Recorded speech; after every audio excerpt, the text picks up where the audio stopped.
Hello friends. इस video में हम बात करेंगे इटमा फेयर के बारे में। ये कब से लेके कब तक है और इसका फेयर पास कैसे बुक किया जाएगा। आपको सिंपल जाना है गूगल में इटमा 2023। ये आपके सामने सबसे ऊपर आ जाएगा textile and garment technology exhibition ITMA 2023 textile, जो कि 8 जून से लेके 14 जून के लिए है इटली में। आपको इस पे क्लिक करना है। इसमें दो तरीके के पास होते हैं, एक होता है कि विजिटर पास और एक होता है एग्जीबिटर पास। विजिटर पास वो होते हैं जिसमें यहाँ पे जिनकी फर्म होती है और वो लोग वहाँ पे जाते हैं बायर वगैरह सर्च करने के लिए, अपना बिजनेस ग्रोथ करने के लिए, या फिर वीज़ा लगवाते हैं। जैसे लोग काफ़ी ज़्यादा चांसेस हो जाते हैं कि इसमें वीज़ा लग जाते हैं। तो इसका पास आपको लेने के लिए क्या करना है, जैसे ऑप्शन आ रहा है for visitor, for exhibitor, for media. अब आपको ये फॉर विजिटर पे क्लिक करना है। अभी आपको पूछ रहा है कि 8 जून से लेके 14 जून के लिए है जून में, और ये मिलानो शहर है वहाँ पे मिलान में, तो जो कि इटली में है। ये फिर वहाँ पे लगेगा और इसके लिए अब आपको करना है इंजॉय अर्ली बर्ड पास बैच रेट, जो कि 7 मई तक है। ये रेट अभी जो दिखा रहा है आपको रजिस्टर योर विजिट नाउ।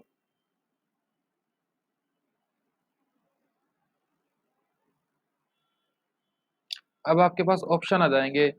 अगर आपके पास आईडी पासवर्ड पहले से है तो आप डायरेक्ट लॉगिन करो। अगर आपके पास नहीं है और न्यू यूजर है तो आपको विजिटर रजिस्ट्रेशन में जाना है। अब ये आपसे पूछता है I am a individual, I have, I do not have a company. अगर आपके पास जैसे जीएसटी नंबर आपके पास नहीं है तो आप इसके अंडर में कर सकते हो, और अगर आप कंपनी के मालिक हो तो आपको इसके अंडर में करना है। I M registering under my company, जैसे आप इंडिया में कंपनी के मालिक हो, आपके पास शॉप एक्ट वगैरह है, उसका रजिस्ट्रेशन है, या फिर जीएसटी नंबर है। इस केस में आपको ये नॉर्मली तो हमारे यहाँ से बिजनेसमैन ही जाते हैं, क्योंकि उनको वहाँ पे बायर वगैरह सर्च करने होते हैं, बिजनेस ग्रोथ के लिए जाते हैं। तो अब ये कह रहे हैं कि एक तो आपका सरनेम पूछ रहे हैं, टाइटल, लाइक किसी ने पीएचडी वगैरह कर रखी है तो डॉक्टर लगाते हैं, या फिर रियल में डॉक्टर है, या फिर मिस्टर मिसिज। अब मिस्टर चूज कर लिया। अब कौन सी कंट्री से है, हम इंडिया से है तो इंडिया सिलेक्ट कर लेते हैं। आपका नाम, आपका नाम अभी मैं आपको रफली डाल के दिखा रहा हूँ। First name last name. अब ये कह रहा है नेम ऑफ बैच। बैच बोलते हैं जो फेयर पास निकल के आता है उसको बैच बोलते हैं। तो अब नेम ऑफ बैच पे क्या होना चाहिए, आपका नाम होना चाहिए सुशील रावल, और आपकी ये ईमेल आईडी, जो भी आपकी ईमेल आईडी रहेगी वो आपको इसमें डालनी है, क्योंकि जो बैच होगा वो इस ईमेल आईडी पर ही आएगा। अब कंपनी नेम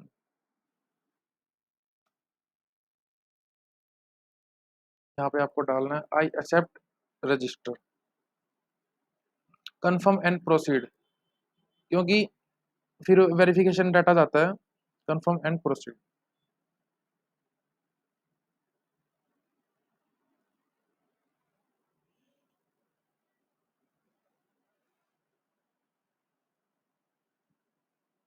ये कह रहा है an account activation email has been send to you. देखो मेरे पास ये ईमेल आ गया, ये मैंने ईमेल आईडी ओपन कर रखी थी। आपको दिखा देता हूँ, सुशील 1947@gmail.com।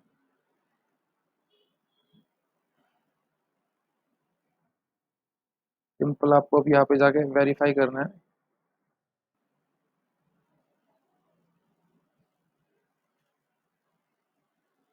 और ये आपका अकाउंट इस तरीके से एक्टिवेट हो जाएगा।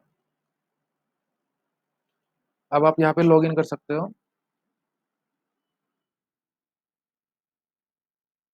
पहले आपको यहाँ पे पासवर्ड सेट करना है, पूछ रहा पासवर्ड। पासवर्ड जो भी आपको याद रहे वो आपको रखना है, क्योंकि लॉगिन करने के लिए आपको ज़रूरत पड़ेगी उसकी।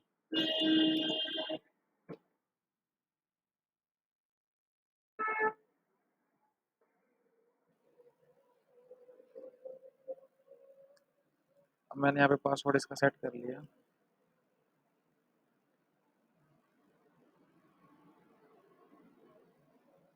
यहाँ पे किसी और का अकाउंट रजिस्टर था, इसलिए पहले इसको लॉग आउट करके अब आपको लॉगिन करके दिखाता हूँ। अब हम वहीं पे पहुँच गए जहाँ पे हम स्टार्टिंग से थे, रजिस्टर न्यू यूज़र। अब हमने लॉगिन आईडी क्रिएट कर लिया तो आपको डायरेक्ट लॉगिन करना है।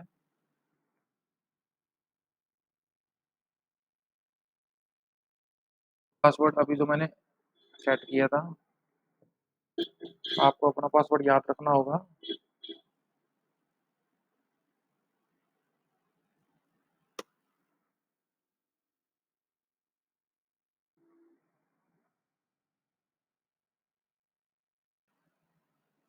ये हो गया लॉगिन।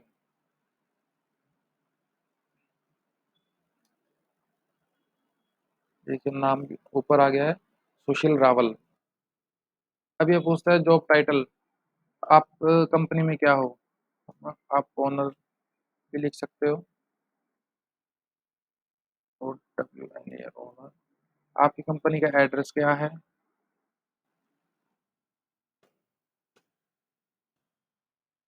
ये देखिए स्टार है या मैंडेटरी है।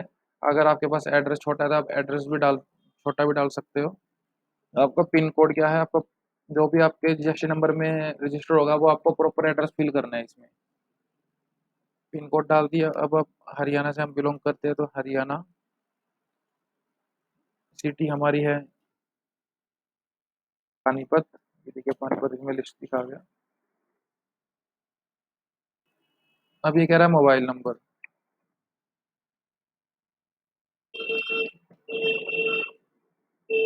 जो भी आपका मोबाइल नंबर होगा आप डाल देना। जॉब फंक्शन, जॉब फंक्शन में कि आप लोग क्या करते हो, किस चीज़ में आप लोग सर्विस दे रहे हो फिलहाल। जैसे आप लोग अब वहाँ पे एक्सपोर्ट के नज़रिए से जाओगे तो आप यहाँ पे प्रोडक्शन और मैन्युफैक्चरिंग डिपार्टमेंट भी यहाँ पे चूज़ कर सकते हो। बाकी इसमें और भी ऑप्शन है, आप अपनी समझ के हिसाब से इसको सिलेक्ट कर सकते हो।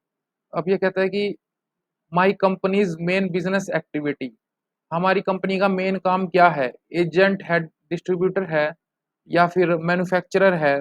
अब लाइक हम कर सकते हैं कि मैन्युफैक्चरर है of fibres yarns and textile, क्योंकि ये टेक्सटाइल का फेयर है। ओके। अब ये कहते हैं कि my area of interest, select up to 5 sector. इन्होंने आपको नीचे ऑप्शन दिए हैं कि आप किस किस चीज़ में डील कर रहे हो या आपका इंटरेस्ट किस चीज़ में है। आप यहाँ पे 5 चीज़ों को सेलेक्ट करिए।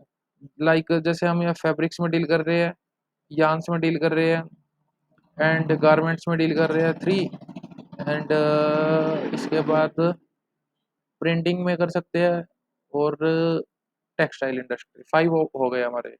रोल ऑफ परचेजिंग, अब आप ये कह रहे हैं कि आप जा रहे हो, आपका परचेजिंग में क्या रोल है? आप डिसीजन मेकर हो, या फिर सोर्स इंफॉर्मेशन, सिर्फ आप इंफॉर्मेशन लेने के लिए जा रहे हो। मालिक जाएगा तो डिसीजन मेकर है, वहाँ पे कुछ सेल परचेज का वो डिसीजन लेके भी आ सकता है, कुछ इन्वेस्टमेंट भी करके आ सकते हैं। अब एज आपकी क्या है, 15 टू 17 या 18 एंड अबव। वहाँ पे इतना बड़ा बिजनेस करने के लिए जा रहे हैं तो मैक्सिमम लोग एट मैच्योर ही जाते हैं। अब उसके बाद आपको क्या करना है, ये ऑप्शन आता है वीजा इनविटेशन लेटर। जब आप ये फेयर पास की पेमेंट करोगे तो आपके पास एक इनविटेशन आएगा। इसमें आपको जो भी आपके पासपोर्ट की डिटेल है वो आपको फिल करनी होगी।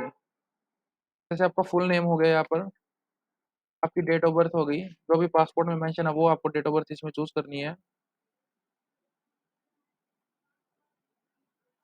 Place of birth, place of birth आपका पान इसमें लिखा होगा, पासपोर्ट में लिखा होता है कि आपका प्लेस ऑफ बर्थ कहाँ का है। फ्रंट पेज पे यहाँ पे पासपोर्ट नंबर,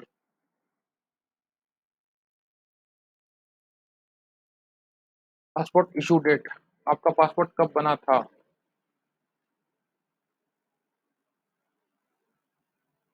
एक्सपायरी डेट, आपका पासपोर्ट कब खत्म होगा।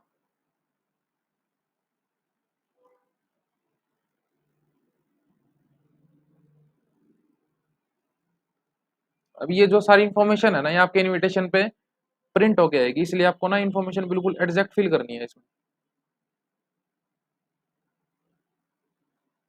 हो गया प्रोसीड। ये कह रहा है कि आपने इसमें इंफॉर्मेशन सब ठीक की है ना। इस ये इंफॉर्मेशन आपको 3 चीज़ें प्रोवाइड करेगी। एक तो बैच जो कि पास होता है, एक होता है इनवॉइस जो आप पेमेंट करोगे, और एक है वीज़ा इनविटेशन लेटर। ये इंफॉर्मेशन इन तीनों चीज़ों पे प्रिंट रहेगी, और आप इसको वेरीफाई कर दोगे और पेमेंट कर दोगे तो आप इसको एडिट नहीं कर पाओगे। Confirm and proceed.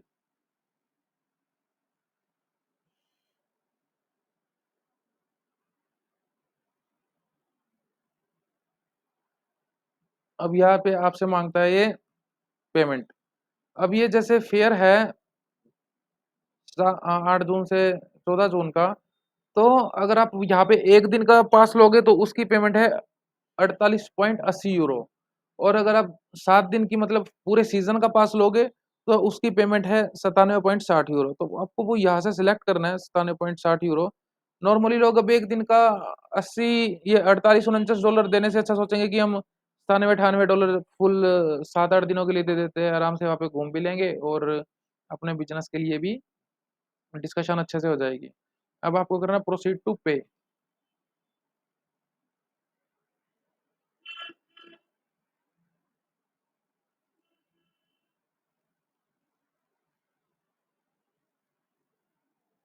यहाँ पे सर्कल घूम रहा है, वेबसाइट पे काफ़ी लोड रहता है, इसलिए प्रोसीड टू पे करके इसमें ऑप्शंस आते हैं। अब आपको पेमेंट कैसे करनी है, आपको पेमेंट यहाँ पे एक्सेप्ट कंडीशन है, एक्सेप्ट करना है।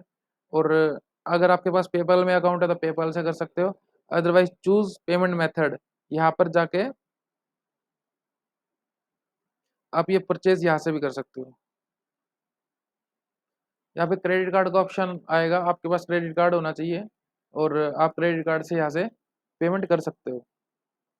जैसे ही आप यहाँ पे क्रेडिट कार्ड से पेमेंट करोगे तो आपके पास इनविटेशन एंड इनवॉइस तो यही से डाउनलोड हो जाएगा, और जो बैज होता है वो आपको मेल में जाके मिलेगा। देखिए अब यहाँ पे आपको पेमेंट डाल के इसके बाद सीवीवी डाल के कंटिन्यू करना है और आपके पास ओटीपी आएगा। ओटीपी के बाद आपका पेमेंट हो जाएगा। और अगर मैं देखता हूँ मेरे पास कुछ बैच कैसा दिखता है, मैं आपको अगर निकाल पाता हूँ आपके लिए।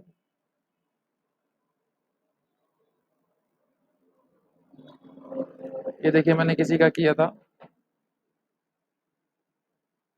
इनवॉइस कॉपी वहीं से हो जाएगी और जो बैच है वो यहाँ से होगा। देखो बैच ऐसा दिखेगा, यहाँ पे लिखा हुआ है बैच, आपके ये पेमेंट भी आएगी इसके ऊपर लिखा हुआ 97.60। और यहाँ पे उनका नाम और नीचे फर्म का नेम भी लिखाएगा। इसको बैच बोलते हैं। ये फेयर में अटेंड करने के लिए आपको ये कॉपी दिखानी पड़ेगी। ओके, तो अगर आपको पास से रिलेटेड कुछ भी इंफॉर्मेशन चाहिए या फिर इटली वीज़ा अपॉइंटमेंट से रिलेटेड आपको कुछ इंफॉर्मेशन चाहिए तो हमें कमेंट बॉक्स में ज़रूर बताएं और हमारे चैनल को सब्सक्राइब करें। थैंक यू सो मच, हमसे जुड़े रहें।